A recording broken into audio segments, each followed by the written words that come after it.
Oke, shalom semuanya. Ini mungkin adalah seri kedua dari mendengarkan suara Tuhan. Ya, gue pengen membacakan kepada kita semua satu ayat dulu, yaitu Yohanes 10 ayat 27.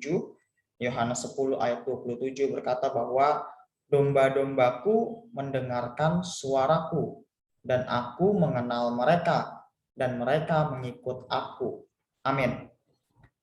Ada banyak suara di dunia ini. Ada yang mudah dikenali, ada yang datang dari kejauhan, ada yang datang dari kepala kita sendiri atau dari hati kita sendiri, suara hati gitu kan katanya ya. Ada yang lembut dan simpatik, ada yang keras dan kritis. Ya, dan kita hampir mendengarkan itu setiap hari, suara-suara seperti itu. Ya. Lalu Yesus memberikan kepada kita pengikutnya sebuah ilustrasi tentang gembala dan domba. Ya, dan yang harus kita ketahui adalah domba itu belajar mengenali suara gembala mereka, sehingga ketika gembala memanggil mereka, bahkan di tengah-tengah banyaknya suara lain, mereka mengikuti suara gembalanya saja. Karena apa? Karena suara gembalanya itu di telinga domba itu sudah dikenali, gitu ya. Domba mampu mengenali suara khas gembalanya, ya.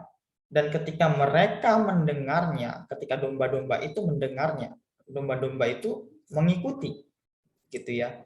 Nah, hal yang perlu kita lakukan adalah kita harus mampu mendengarkan suara Tuhan, si gembala agung kita, dan menjadi sensitif terhadap suaranya. Suara dari gembala kita, suara yang khas itu, yang bisa kita dengar di tengah hiruk pikuk banyaknya suara-suara lain di dunia ini. Dan kita harus menjadi terbiasa dengan suara Tuhan. Kita bisa kok belajar mengenali suara Tuhan dan membedakannya dari yang lain. Kenapa? Ya, karena itu adalah janji Yesus sendiri. Ya, kita udah baca ayatnya tadi, dan itu adalah keinginan Yesus sendiri, yaitu kita bisa mendengar suaranya Tuhan. Ya, jadi yang harus kita lakukan adalah kita harus bersedia masuk dalam pembelajaran untuk mendengarkan suaranya, dan ketahuilah bahwa mendengarkan suara Tuhan itu adalah kepastian dan bukan kemungkinan. Jadi itu pasti, teman-teman. Ya.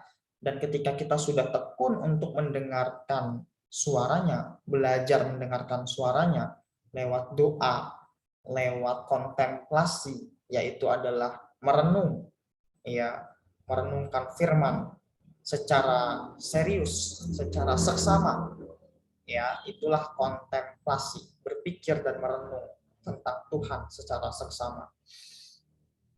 Ya, kita doa dan kita berkontemplasi, kita memiliki ekspektasi yang tinggi bahwa kita akan mendengarkan suara Tuhan.